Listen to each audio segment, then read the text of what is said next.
Se você for um aluno de Química, em algum momento da sua vida você já se deparou com o chamado diagrama de distribuição de espécies, ou como nós chamamos mais comumente, diagrama de alfa. Embora os aspectos por trás sejam relativamente simples, se você for um aluno de graduação, pós-graduação, profissional, você aprendeu a deduzir esse diagrama, a criar esse diagrama, a chegar nas equações que geram esse diagrama.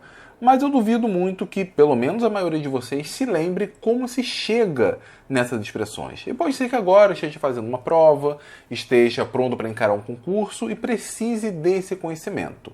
Não tem problema, eu sou o professor Antônio Florencio, estou aqui para ajudá-lo. Só peço o seu like e que você se inscreva nesse canal caso não seja inscrito, porque ao final dessa aula você vai saber como se cria, como se desenvolve um diagrama de distribuição das espécies. E primeiro de tudo, você chegou aqui e não lembra muito bem o que é esse tal gráfico, o que é esse tal diagrama de distribuição das espécies. É um gráfico como esse daqui.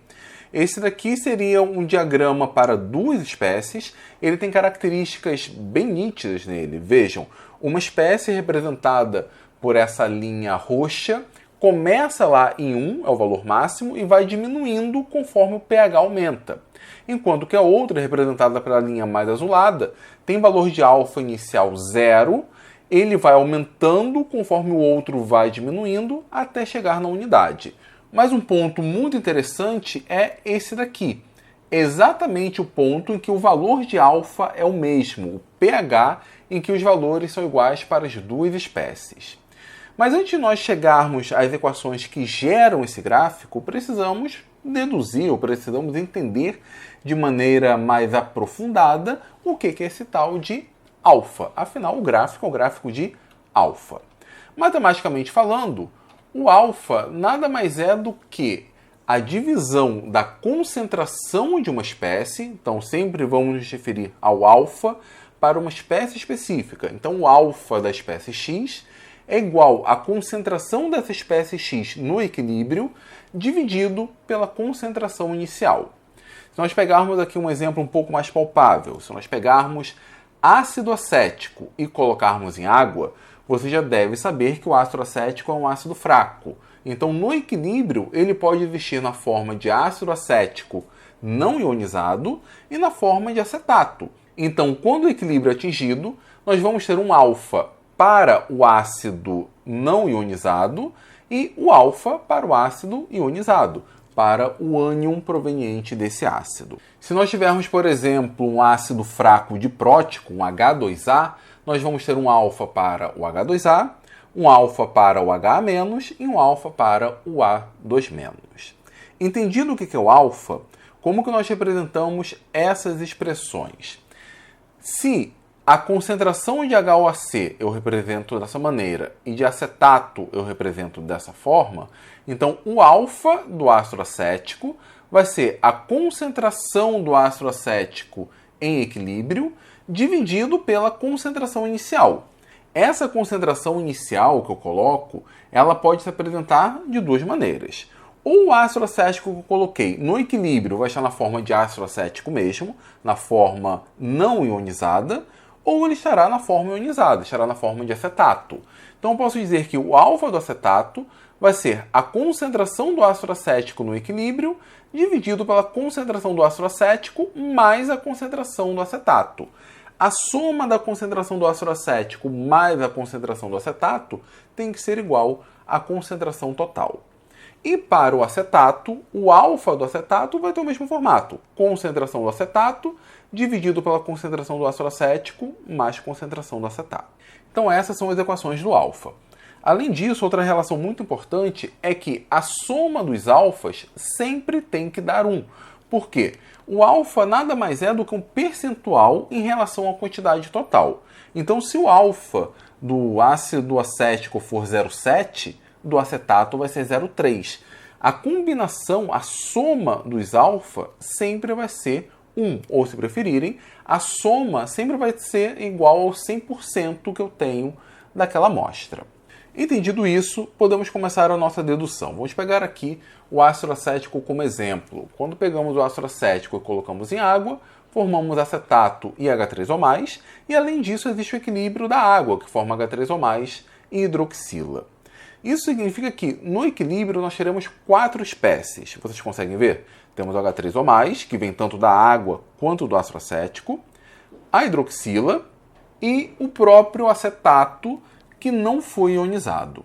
Se eu tenho 4 variáveis, eu preciso de 4 equações. Essas equações são fáceis de nós determinarmos. A primeira delas vai ser a própria constante de equilíbrio para o ácido, o Ka, e a segunda, o Kw. As outras duas serão o balanço de carga, ou seja, o somatório de cargas positivas tem que ser igual ao somatório de cargas negativas. A única carga positiva que nós temos vem do H3O+, então a concentração de H3O+, tem que ser igual à concentração do OH- mais a concentração do acetato. Então, eu só posso fazer essa relação porque eu estou igualando as cargas. O somatório de cargas positivas obrigatoriamente tem que ser igual ao somatório de cargas negativas. A outra relação é o que nós chamamos de balanço de massa. A concentração inicial de ácido acético que eu coloquei tem que ser igual à concentração do ácido acético no equilíbrio, a parte que não reagiu, mais a concentração do acetato, que é a parte que reagiu. Esse somatório, a parte que reagiu e a parte que não reagiu, tem que ser igual à concentração inicial. E vejam, se eu tenho 4 variáveis e eu tenho 4 equações, eu consigo então agora montar uma equação que correlacione esses parâmetros. Eu vou começar pegando a equação de balanço de massa e eu vou pegar a equação da constante de equilíbrio. Sendo que na equação da constante de equilíbrio eu vou isolar a concentração de ácido acético. Vou substituir aqui. Terei essa expressão e eu vou colocar a concentração de acetato em evidência. O resultado, portanto, vai ser essa expressão. Nós temos a concentração inicial sendo descrita em função do acetato, em função do H3O+, e em função do Ka. Lembram lá da definição do alfa? O alfa do acetato é igual à concentração do acetato dividido pela concentração total. Isso daqui é a concentração total, é a mesma concentração inicial de ácido acético. E o alfa do ácido acético é a concentração do ácido acético também dividido pela concentração inicial. Vamos pegar essa expressão e jogar aqui no denominador. Temos essa nova equação, vamos cancelar o acetato com o acetato, e aqui nós temos uma fração dividida por outra fração, vamos simplesmente fazer o inverso, e o resultado é que nós temos agora uma expressão para o alfa do acetato em função da constante e em função da concentração de H3O+. Vamos guardar essa expressão e agora vamos determinar a expressão para o alfa do ácido acético. Como o somatório dos alfas tem que dar 1, podemos dizer que o alfa do ácido acético vai ser 1 menos o alfa do acetato. E o que é o alfa do acetato? Essa expressão aqui. Aqui nós resolvemos, como que eu resolvo? Eu posso pegar o denominador, multiplicar por 1 e fazer a diferença no numerador. Aqui nós podemos cancelar o Ka com o Ka e temos então que o alfa do ácido acético vai ser a concentração do H3O+, dividido por Ka mais a concentração de H3O+. Essas duas expressões são as expressões que nós estávamos atrás. Vejam, no denominador eu tenho 2 termos. E no numerador eu vou ter um termo do denominador a depender da espécie. Para o ácido acético, o numerador vai ficar com H3O+. Para o acetato, vai ficar com Ka. Quando eu expresso os valores de alfa para o ácido acético em função do pH, não tem o pH na expressão. Tem e não tem, né? Não tem um pH de cara, mas tem a concentração de H3O+, e lembrando que o pH é igual ao menos log da concentração de H3O+. Então, quando eu expresso aqui em função do pH, na prática eu estou expressando em função da concentração do H3O+.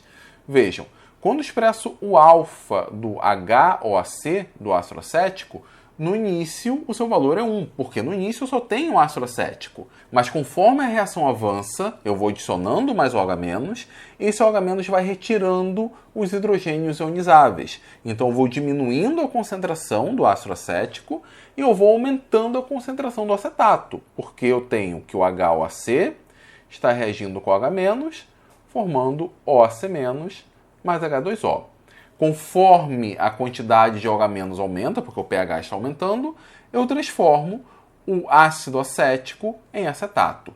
Por isso que nós temos a redução do alfa do ácido acético e o aumento do alfa do acetato. Esse gráfico pode ser expresso por essas equações e para montar esse gráfico é bem interessante, nós podemos utilizar uma planilha do Excel para isso. Eu vou deixar como material suplementar para os membros aqui do Universidade da Química, para os udequistas, como que eu montei esse gráfico no Excel. Se você for um udequista, você tem acesso a esse vídeo e vários outros vídeos exclusivos.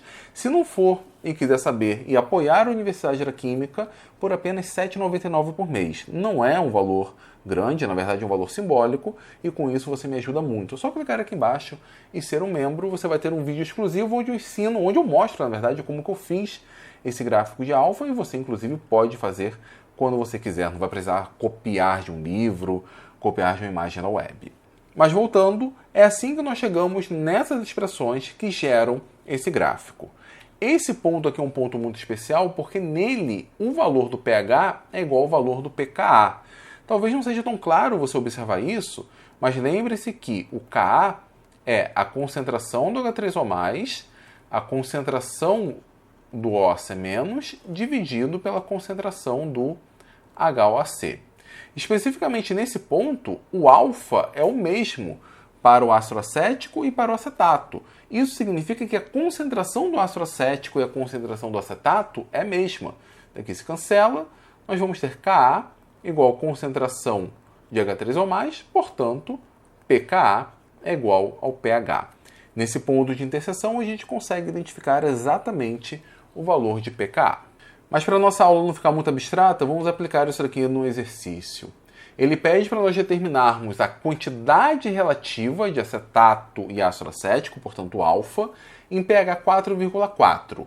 E além disso, nesse mesmo pH, ele pede não a relação entre eles, não alfa, mas a concentração de cada uma das espécies, considerando que a concentração inicial é 0,01 mol por litro.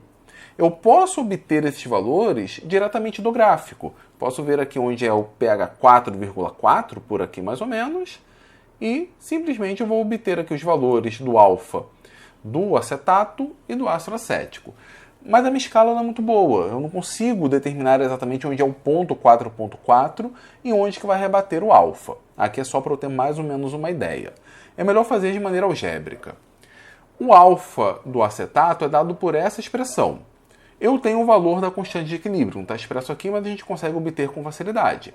Então é só substituir. No lugar da constante de equilíbrio, 1,82 vezes 10 a menos 5, ele pergunta em pH 4. Então a concentração de H3O+, vai ser 1 vezes 10 elevado a menos 4,4. Se fosse pH 2, não era 10 elevado a menos 2? Com pH 4,4 é 10 elevado a menos 4,4. Isso aqui vai dar 0,31. 0,31 aqui, ó, tá mais ou menos, né? Não está exato, mas está mais ou menos ali perto da previsão. Quanto vale o alfa para o ácido acético? É 1 menos esse valor, vai dar 0,69. Esses são os valores de alfa, as quantidades relativas, mas ele quer o valor da concentração real. Como que eu obtenho a concentração? Se alfa é a concentração dividido pela concentração inicial, então a concentração inicial nada mais é do que o alfa vezes a concentração. O alfa é como se fosse o percentual daquela espécie no equilíbrio em relação à concentração inicial. Nesse caso, ácido acético, o alfa é 0,69, concentração inicial 0,01, então a concentração de ácido acético no equilíbrio é 69% de 0,01, o que dá 6,9 vezes 10 a menos 3 mol por litro. E qual é a concentração de acetato? 31% do total. 0,31 vezes 0,01, 3,1 vezes 10 a menos 3 mol por litro. É uma maneira de nós aplicarmos esse conceito. Fica uma dica de leitura para vocês muito boa, que esse artigo aqui, ele está aberto aqui na internet, então é só você clicar no link que eu vou deixar aqui abaixo, ou então você procura pelo título Química Analítica Básica, um artigo do professor João Carlos de Andrade. Gostaria de deixar registrado aqui meus parabéns a esse professor, porque é um artigo muito bacana. Ao longo do artigo, o autor, por exemplo, ele discute vários diagramas, entre eles esse, onde ele apresenta o diagrama para um ácido triprótico. Temos 4 espécies em solução. valeria um vídeo explicando como que a gente chega nessas equações e como que a gente discute esse gráfico, mas eu gravo só se vocês me pedirem. Então quero ver os comentários de vocês pedindo para um novo vídeo com esse tema. Se tiver uma quantidade razoável de pedidos, eu gravo para vocês. E se você chegou até aqui e não deu seu like, esse é o momento porque o vídeo está acabando. Então, muito obrigado mesmo se você permaneceu até aqui nessa aula. E se você quiser ter acesso a um vídeo explicando de maneira detalhada como que eu monto um gráfico desses, como que eu edito, seja um dequista, apoie esse canal, como eu disse, apenas R$ 7,99 por mês. Se você quiser aprender química analítica de maneira aprofundada, para não passar mal durante o seu período de graduação ou mesmo na pós-graduação, seja um assinante dos cursos de Universidade da Química, o link vai ficar aqui abaixo. E é isso, pessoal. Muito obrigado e até o próximo vídeo.